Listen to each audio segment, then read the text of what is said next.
오늘 함께 묵상할 하나님의 말씀은 로마서 9장 31절부터 33절까지.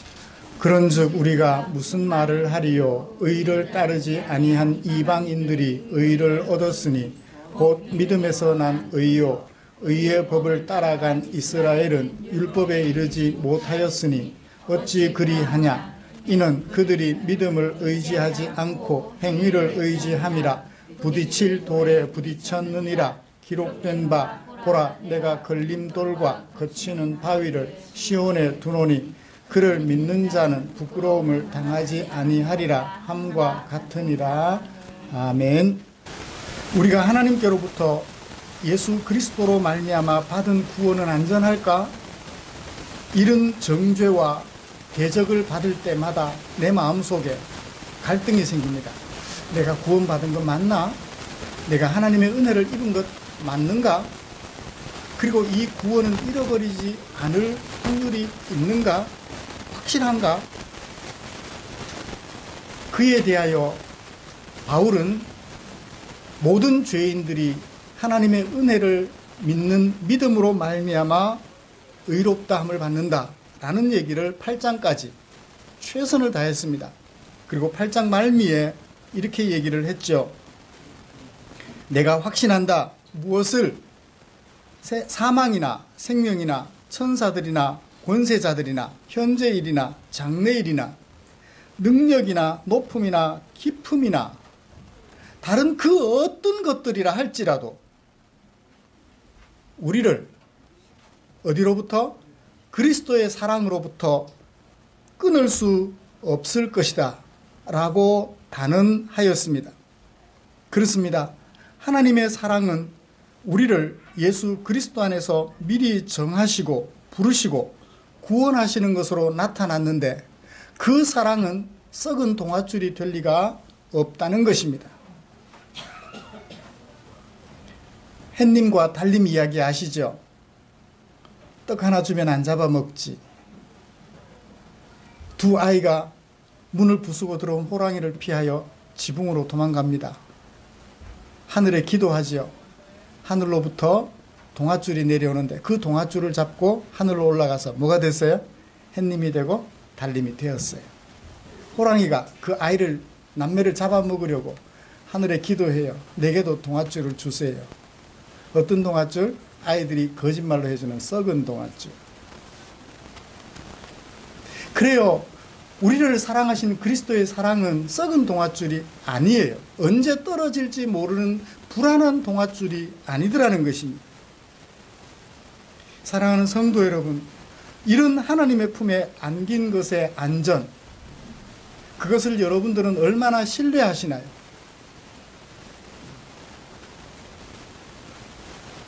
그 은혜에 대하여 얼마나 감사하는지요. 감사하는 정도를 보면 그 하나님의 은혜에 대한 신뢰의 정도를 짐작해 볼 수 있을 것입니다.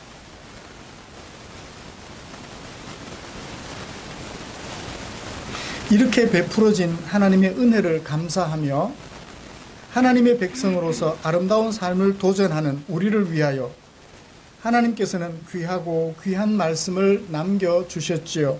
오늘은 그 중에 로마서 9장 30절부터 33절까지 말씀에 담아두신 하나님의 마음을 살펴보고자 합니다. 말씀 나눌 때 하나님의 은혜가 우리 안에 가득 차고 넘치게 되기를 소원합니다. 먼저 우리가 함께 읽은 본문이 어떻게 구성이 되어 있는지 제가 말씀을 드리고 또 설교 방향도 제시해 보겠습니다. 먼저 9장 31절에서 바울은 중요한 얘기를 합니다. 우리가 무슨 말 하겠느냐? 무슨 말 하겠느냐? 9장 1절부터 29절까지에 대한 결론으로서 우리가 더 이상 무슨 말을 하겠느냐? 할 말이 있다는 얘기예요? 없다는 얘기예요? 할 말이 없다는 거예요. 할 말이 없을 만큼 완벽한 이야기, 그건 뭘까요? 30절 하반절부터 31절에 있습니다. 뭔가요? 이방인은 의를 얻었는데 이스라엘은 정작 의를 얻지 못했다라는 중심 얘기를 선포하고 있습니다. 그리고 이어서 32절에서 왜 그러면 이스라엘은 구원을 얻지 못했는가? 똑같이 하나님을 바라보았는데 이스라엘은 왜 구원을 얻지 못했는가 하는 이유를 말해요. 하나님께서 제시해 주셨던 그 율법이 그들에게 뭐가 되었다? 부딪힐 돌이 되었다. 그 부딪힐 돌이라는 게 뭐냐? 33절에서 부연 설명해 주고 있어요. 그러므로 32절과 34절은 이스라엘이 구원을 얻지 못한 것에 대하여, 의를 얻지 못한 것에 대하여 이유를 밝혀주는 것이라고 할 수 있겠습니다. 이런 말씀을 가지고 저도 바울의 마음 그대로 여러분들과 함께 은혜를 나누려고 합니다. 첫 번째는 똑같이 하나님을 바라보았는데, 이방인들도 하나님을 바라보았고 이스라엘 사람들도 하나님을 바라보았는데 이스라엘은 왜 의에 이르지 못하게 되었던가? 안타까운 현실이잖아요. 그런 하나님의 의에 이르지 못한 이스라엘 사람들을 보면서 우리 자신을 점검하는 기회로 삼고 싶습니다. 나는 어떠한가 그러면? 나는 이방인들에 속하는가? 이스라엘에 속하는가? 의를 얻은 이방인에 속하는가? 의를 얻지 못한 이스라엘에 속하는가? 하는 것을 점검해 보았으면 좋겠고, 그 다음에 이어서 만약에 이스라엘에 속하여 의를 얻지 못한 것 같다면 무엇 때문에 그렇게 되었는가 하는 이유를 살펴서 의를 얻은 이방인처럼 하나님의 은혜 안에 다시 한번 들어가는 마음의 결단을, 마음의 감사를 드리는 그런 시간이 되었으면 좋겠다라고 생각을 합니다. 로마서 9장부터 11장까지는, 그러니까 1장에서는 무슨 얘기를 했나요? 복음이 왔다. 자, 그 복음은 누구에게 필요하다? 3장 18절까지 죄인들에게 필요하다. 모든 세상 사람들은 다 죄인이다. 그러므로 이 복음을 필요로 한다. 그러면 복음이 뭐냐? 3장 19절 이하에서 8장까지 믿음으로 말미암아 하나님이 보내신 예수 그리스도를 믿는 믿음으로 말미암아 의롭다함을 얻는 것이었다. 율법은 구원 얻으라고 주신 도구가 아니라 율법은 하나님의 백성된 사람들에게 내 모습에 담겨있는 죄를 발견하고 하나님의 은혜 안으로 더 깊이 들어가도록 이끄는 역할을 한다고 말씀해 주셨죠. 이제 9장부터 11장까지 이 편지를 읽을 사람들 중에 로마에서 사는 사람들 중에 누가 걱정이 돼요? 그동안 율법을 따랐던 이스라엘 사람들이 걱정이 돼요. 그래서 로마에서 생활하던 사람들 중에, 이 로마서를 읽을 사람들 중에, 로마에서 생활하면서 이 로마서를 읽을 사람들 중에 그러면 이스라엘 사람들은 어떻게 하느냐? 그동안 율법을 따랐던 이스라엘 사람들은 어떻게 하느냐? 궁금증이 생기잖아요. 바울도 이스라엘 사람으로서, 혈통적으로 이스라엘 사람으로서 궁금증이 생길 것을 예상하고 9장부터 11장까지는 이스라엘 사람들의 구원에 대하여 이야기를 해주고 있어요. 이스라엘 사람들은 어떻게 될 거냐? 11장까지 그 얘기를 반복하는데 저는 9장 30절부터 33절까지 말씀을 선택하여 11장까지 살펴볼 내용을 뭉뚱그려서 한 번에 오늘 말씀 중에서 설교하도록 하겠습니다. 그런즉 우리가 무슨 말을 하리요? 할 말이 없다. 그러니까 1절부터 29절까지 계속 해왔다는 얘기예요. 1절에 무슨 얘기를 했을까요? 9장 1절에 내가 그리스도 안에서 참말을 하고 거짓말을 아니하노라. 나에게 큰 근심이 있다. 큰 근심이 있다. 마음에 그치지 않는 고통이 있다. 그게 뭐예요? 2절 나의 형제 곧 고륙의 친척을 위하는 걱정이다. 내 민족 이스라엘은 어떻게 될까 하는 그 걱정이다. 그래서 바울은 뭐라고 말하나요? 내 자신이 저주를 받아 그리스도에게서 끊어질지라도 내 민족이 구원 얻기를 원한다. 이스라엘이 구원 얻기를 원한다. 간절한 마음을 가지고 있어요.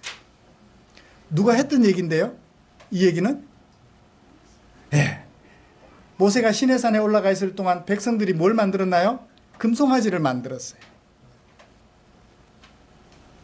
이 일 때문에 모세가 레위인들을 시켜서 이스라엘 사람들을 칼로 죽이게 만들어요. 그날에 죽은 사람이 3,000명쯤 되더라.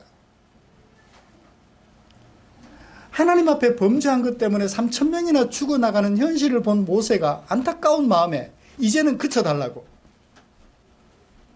내가 생명책에서 끊어질지라도 좋으니 내 민족에게 더 이상 하지 마십시오. 자기 민족을 사랑하는 마음. 바울도 똑같이 가지고 있었어요. 내 민족 전부가 이런 하나님의 은혜에 이르기를 원한다. 그것 때문에 고민하고 또 고민한다. 그러면 그 속에 어떤 마음이 있어요? 내 민족도 다 구원받지 못한다라는 생각이 있어요. 내 민족들 중에 3,000명이나 죽어야 될 사람들이 있다는 거예요. 그걸 30절 되기 29절까지, 30절 되는 29절까지 계속해서 얘기를 해왔어요. 이스라엘이라고 하여 다 그냥 구원받는 것이 아니다라는 거예요. 뭘 바라보는 사람? 믿음을 바라보는 사람. 하나님의 은혜를 바라보는 이스라엘. 그들을 가리켜 남은 사람들이라고 얘기를 해요. 남은 자들이라고 얘기를 해요. 예수 그리스도를, 하나님이 보내신 예수 그리스도를 믿는 사람들이 구원 얻는다라는 말을 해놓고서는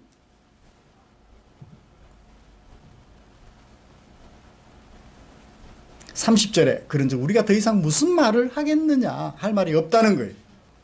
거기에 대해서 내가 내 민족을 사랑하는 마음 크고 강하지만 어쩔 수 없다라는 거예요. 그러면서 이런 얘기를 합니다. 의를 따르지 아니한 이방인들은 의를 얻었다. 어떤 의를 얻었어요? 믿음에서 난 의를 얻었다. 이방인들은 기댈 데가 믿음밖에 없는 거예요. 그들은 율법을 받지 못했기 때문에 믿음만 의지할 수밖에 없었고 그 믿음에서 나는 의를 얻었다. 마침내. 그러나 의의 법, 무슨 법? 의의 법은 율법이죠. 율법을 따라간 이스라엘은 그 율법이 요구하는 것에 이르지 못했다. 율법이 요구하는 게 뭐예요? 온전한 순종이며, 온전한 순종은 구원이죠. 율법을 다 지키면 구원 얻어요. 율법을 따라갔는데 그 율법에 이르지 못했다는 얘기는 율법이 원하는 요구를 다 들어주지 못해서 율법이 주는 의를 얻지 못했다는 거죠. 내 율법 지켜서 구원 얻을게 하고 율법을 열심히 따라갔다는 거예요. 이 30절에서 31절에서 두 번 다 공이 사용되는 게 뭐죠? 따라갔다라는 거예요. 하나는 의를 따라갔다.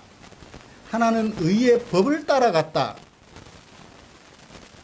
따르다라는 이 말이 무슨 뜻일까요?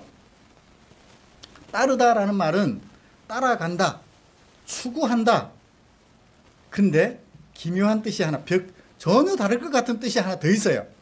박해를 받는다는 뜻도 있어요. 예수님께서 제자들에게 감남산에 올라가셔서 감남산에 올라가셔서 강화를 하십니다. 설교를 하십니다. 그때 들려주신 말씀 마태복음 5장 10절에 보면 기록이 되어 있는데요. 의를 위하여 박해를 받는 자, 의를 따른 자를 박해를 받는 자로 번역해 두고 있어요. 박해를 받다라는 뜻도 있어요. 그러니까 자, 따르기는 따르는데 어떤 경우에도 따른다? 박해를 받음에도 불구하고 따른다라는 거예요. 이게 따라간다라는 말이 가지고 있는 의미예요. 그냥 가다가 적당한 선에서 머물러 포기하는 것이 아니라 죽는 한이 있더라도 따라가는 것. 그걸 따라간다라고 표현을 하는 거예요. 박해를 받을지라도 오직 그것을 신뢰하고 추구할 때 우리는 그것을 따라간다라고 말을 하는 것입니다.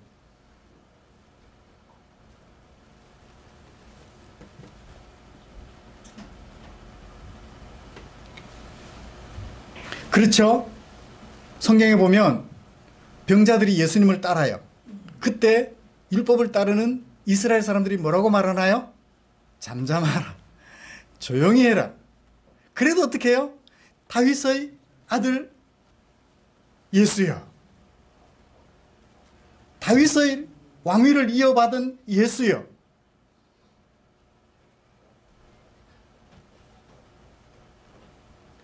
그 건강한 사람들의 핍박과 욕과 어쩌면은 고통을 가하는, 차별하는 그 모든 고통 속에서도 그들은 예수님을 바라보고 예수님을 따랐죠.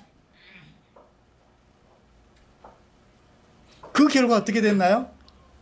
병고침을 받고 구원을 얻는 놀라운 자리에 이르렀던 것을 우리는 보게 됩니다. 예수님은 그런 사람들을 통하여 당신이 하나님의 보내신 자로 이 땅에 오셔서 사람들을 구원하는 역할을 하시는 분임을 드러내 보여주셨죠. 그렇습니다. 이 이방인들이 따른 의는 그거예요. 하나님이 보내신 예수 그리스도를 믿는 믿음으로 말미암는 의. 그것을 따라서요. 우리가 율법을 따라서 선한 일을 함으로 구원을 얻는 것이 아니라 하나님이 보내신 예수 그리스도를 믿는 믿음으로 말미암아 의를 얻는다. 그 사실을 알고 어떤 핍박을 받더라도 예수님을 따르는 거예요. 한 사람은 예수님이 지고 가던 십자가까지 대신 지고 갑니다. 구레네 시몬은.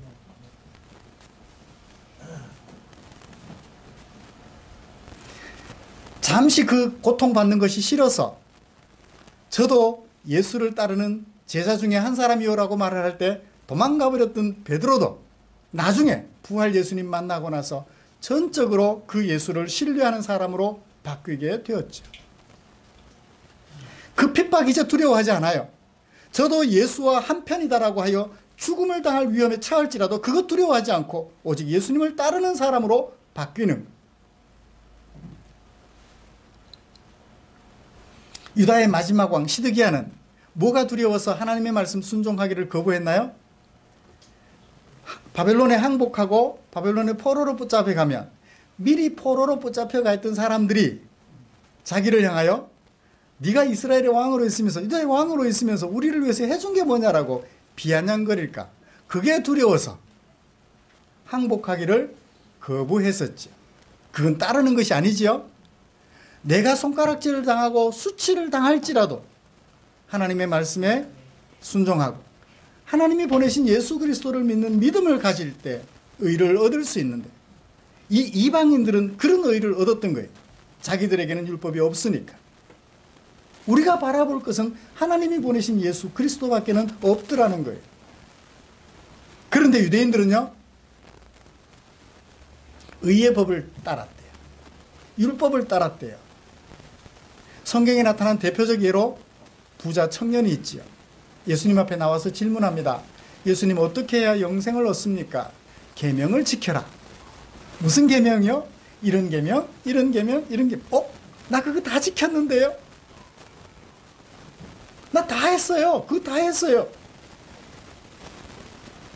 의의 법을 따른 사람이죠. 다 지켰다는 거예요.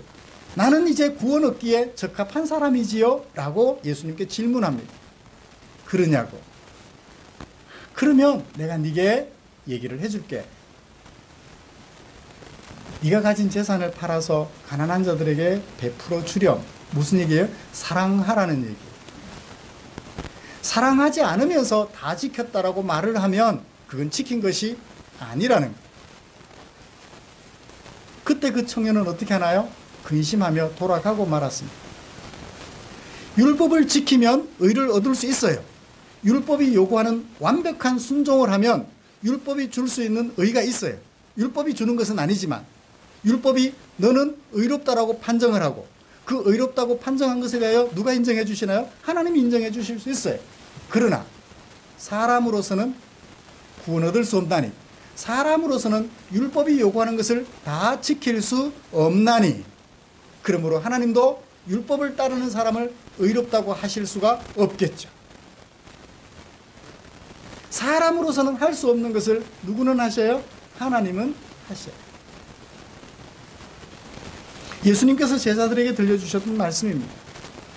그래요. 이 이스라엘 사람들은 여전히 하나님께서 이스라엘 백성들에게 주셨던 그 율법을 지켜서 구원을 얻겠다라고 생각을 하는 거죠. 그런 의의 법을 따르다 보니까 의의 의를 가져다 줄, 너는 의롭다라고 판정해 줄 율법에 이르지 못하게 된 것, 도달하지 못하게 된 것입니다. 똑같이 하나님을 바라보았는데 이방인들은 의를 얻었고, 똑같이 하나님을 바라본 이스라엘은 율법이 판단하는 의에 이르지 못했고, 하나님이 주시는 의를 또한 얻을 수 없었던 것입니다. 사랑하는 성도 여러분, 이방인들은 제대로 짚었어요. 그죠? 제대로 짚었어요. 근데 이스라엘 사람들은 헛다리 짚었어요. 그죠? 헛다리가 가끔씩은 필요한 것 같아요. 헛다리 그러면 누가 생각나요? 헛다리 짚는 사람. 이영표 선수 생각나죠? 축구하면서 축구공을 앞에 놓고 가끔씩은 헛다리를 짚어요. 헛다리 짚으니까 앞에 상대방이 속아 넘어가요. 그럼 어떻게 해요? 헛다리 짚은 다음에 공을 제대로 차서 남을 속이고 골을 넣는 거죠. 이 이스라엘 사람들은 헛다리 짚은 거예요. 결국 그 헛다리 때문에 자기도 속고 남도 속이는 그런 어리석은 자리에 이르고 말았던 것입니다. 사랑하는 성도 여러분, 오늘 우리는 무엇을 따르고 있는지 가만히 지켜보십시다. 하나님께서 우리에게 허락해 주신 그 율법 하나 못 지켰다고 나는 정죄, 너 그렇다고 그렇게 하면서도 구원 얻을 수 있다고 말을 할 수 있어? 너 그러고도 구원 얻었다고 말을 해? 자기를 막 학대해요. 그렇다면 뭐예요? 율법을 따르는 사람일 가능성이 많다는 거예요. 내가 오늘 주일날 예배를 제대로 못 드렸어. 자기를 막 학대해요. 그러면 믿음으로 말미암는 의에 대한 확신이 부족해서 내가 이거 못 지켜서 구원 못 얻을 수도 있어 불안해하는 거예요. 헛다리 짚는 이스라엘 사람들과 유사하게 되는 것이지. 시간 낭비하는 거잖아요. 얼마나 안타까우세요. 마땅한 질문은 아니지만 이렇게 제가 질문을 던지면서 확인을 해볼게요. 오늘 죽어도 우리 주님의 품에 안길 확신이 있으세요? 그 질문을 구역 예배 드리면서 어떤 권사님에게 드렸더니 요즘은 안 된대요. 지난번에 잘 살 때는 좋았는데 지금은 안 된대. 이것도 못하고 저것도 못해서 지금 오시면 안 된대. 지금 죽으면 안 된대.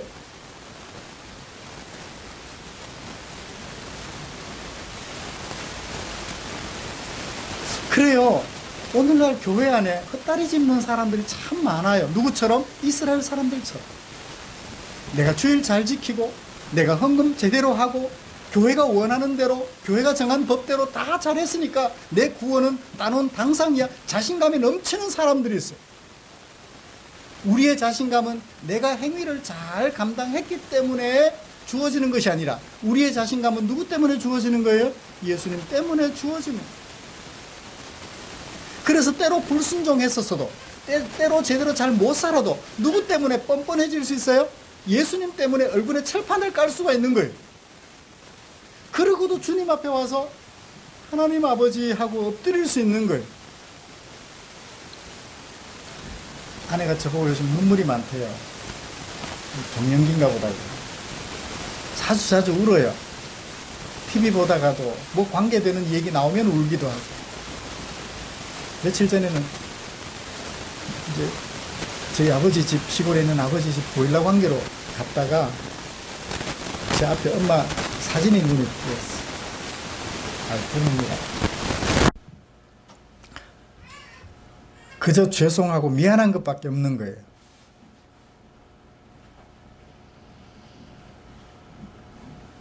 그래서 혼자서 한참 소리내서 누구도 듣는 사람 없으니까 한참 울었어요.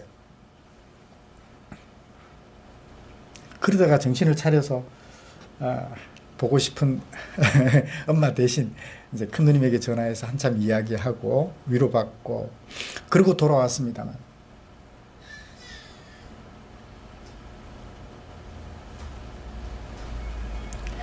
그럼에도 불구하고 우리가 엄마 앞에 가서 엎드리죠. 왜요? 엄마니까. 우리가 하나님 앞에서 온전히 살지 못해도 내 행위를 돌아보면 하나님 앞에 나갈 엄두가 안 나요. 그런데 나를 위하여 예수님을 보내주셨다는 그 믿음 때문에, 예수님 때문에 다시 하나님 앞에 나가서 엎드리는 거예요. 주님, 제가 못난 모양 보여드렸습니다. 많이 죄송합니다. 얼굴에 철판 깔고 하나님 앞에 나갈 수 있는 것은 누구 때문에? 하나님이 보내신 예수님 때문인 거예요.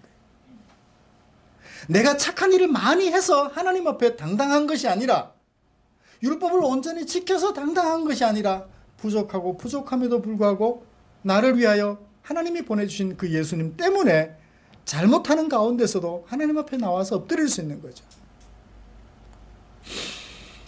이것을 가리켜 바울은 뭐라고 말했나요? 의를 따랐던 이방인들은 의를 얻었는데, 어떤 의를 얻었어요? 믿음으로 말미암는 의를 얻었다라고 얘기를 합니다. 헛다리 짚었던 이스라엘 사람들처럼 오늘 우리 자신들은 헛다리 짚고 있지 않는지 잘 점검해 보기를 주님의 이름으로 축복합니다. 그러면 이스라엘은 왜 의에 이르지 못했을까요? 율법이 판단하는 의에 이르지 못했을까요? 32절에서 그렇게 말합니다.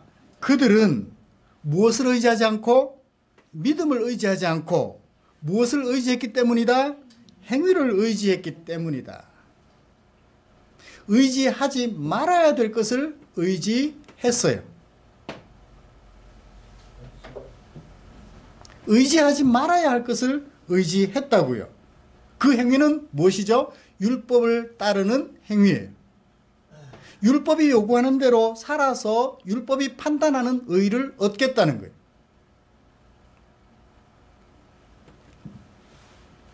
이스라엘 백성들이 하나님의 은혜로 애굽에서 나왔습니다. 그죠? 그 애굽 왕의 폭정 시달리다 못해서 하나님의 은혜로 구원을 받아서 애굽에서 나왔어요. 그리고 시내산에 이르렀습니다. 시내산에 이르렀을 때 하나님께서 이스라엘 백성들에게 언약을 맺으시면서 이렇게 말씀하셨어요. 세계가 다 내게 속하였다. 너희가 내 말을 잘 듣고 내 언약을 지키면 너희는 모든 민족 중에서 내 소유가 되겠고 너희가 되며 거룩한 백성이 되리라. 이렇게 언약식을 맺으신 후에 하나님께서는 그들에게 율법을 주시면서 이렇게 말씀하셨어요. 나는 너를 애굽 땅 종되었던 집에서 인도하여 낸 내 하나님 여호와다. 나와 너의 관계를 분명히 하신 다음에 그 관계는 깨질 수 있어요, 없어요? 그 관계는 깨질 수 없습니다. 이미 이끌어내셨기 때문에. 그리고 나서 말씀하시기를 십계명을 말씀해 주셨어요.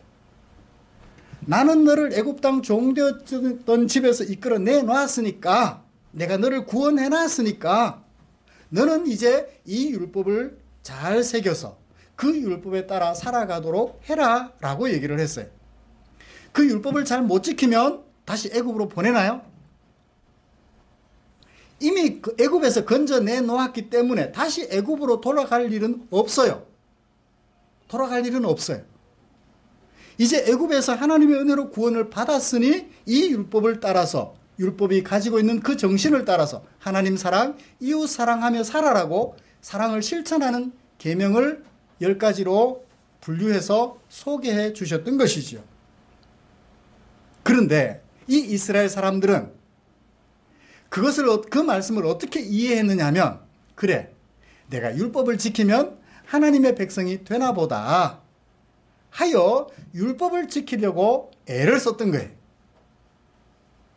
하나님은 그들 앞에 산돌을 놓아주셨는데 그 산돌이 이 이스라엘 사람들에게 뭐가 돼요?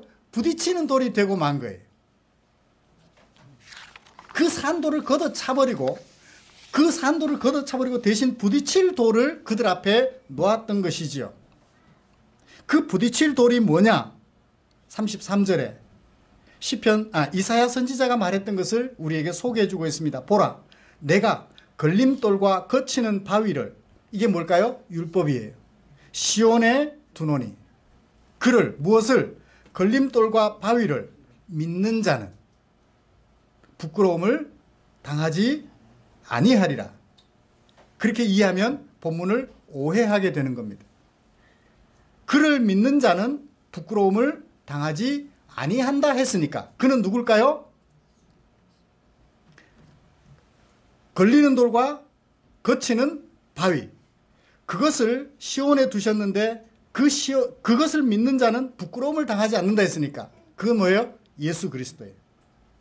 그런데 이 유대인들은 예수가 아닌 율법을 의지하고 믿었으니 무엇을 당해요? 부끄러움을 당하게 되겠죠.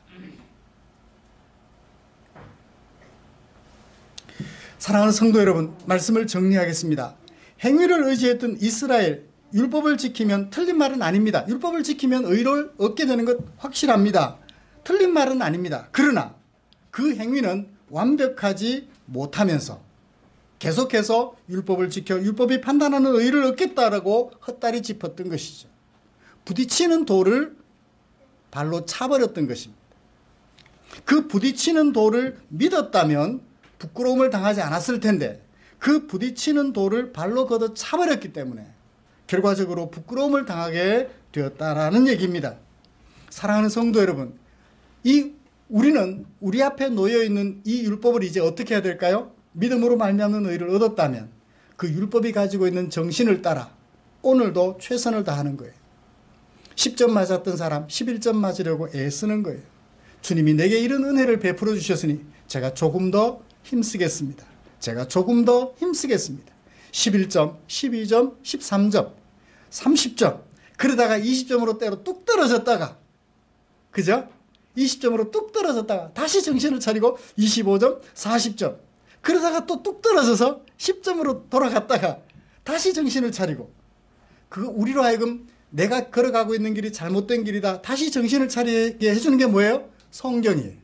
그래서 모든 성경은 하나님의 감동으로 기록된 것으로 의로 교육함과 바르게 함과 교훈과 책망과 바르게 함과 의로 교육하기에 유익하니 라고 말씀해 주셨던 거예요. 베드로는 말합니다. 이 신령한 젖 말씀을 사모하여 구원에 이르도록 뭐하라? 자라가라 말씀해 주셨죠. 말씀을 마치겠습니다. 사랑하는 성도 여러분, 혹시 우리도 이스라엘 사람들처럼 헛다리 짚고 있는지 아닌지 우리 자신을 살펴보았으면 좋겠습니다. 이스라엘 사람들이라고 할지라도 하나님의 보내신 예수 그리스도를 믿는 사람들, 남은 자들만 구원을 얻을 수 있습니다. 혈통적으로 이스라엘이라 하여 자동으로 구원 얻는 것도 아니고 율법을 지켜서 구원 얻는 것도 아님을 꼭 명심하시기를 주님의 이름으로 축복합니다. 그러므로 하나님의 구원은 차별이 있다 없다? 없다. 이방인이나 이스라엘 사람이나 모두가 다 한결같이 하나님이 보내신 예수 그리스도를 믿는 믿음으로 말미암아 구원 얻음을 꼭 마음에 새기시기를 기대합니다. 기도하겠습니다. 하나님 아버지 고맙습니다. 오늘날 우리에게 예수 그리스도를 보내시고 성령 하나님을 보내셔서 그 성령 하나님의 감동하심을 통하여 예수 그리스도를 나의 구주로 모실 수 있게 하시고 이제 하나님의 백성으로서 성경 말씀 율법에 담겨있는 하나님의 마음을 알아 그 말씀에 오늘도 내일도 순종하며 살아서 하나님의 영광을 경험하고 하나님의 은혜를 맛볼 수 있게 해주신 것 감사합니다. 사랑하는 우리 성도들, 이스라엘 사람들처럼 헛다리 짚은 지난날을 살아왔다면 이제부터라도 제대로 잘 이해하고 따라서 이방인들이 얻었던 믿음으로 말미암는 의, 그것을 마음껏 누리고 살아가는 성도들 되게 해 주시옵소서. 예수님의 이름으로 기도드리옵나이다. 아멘.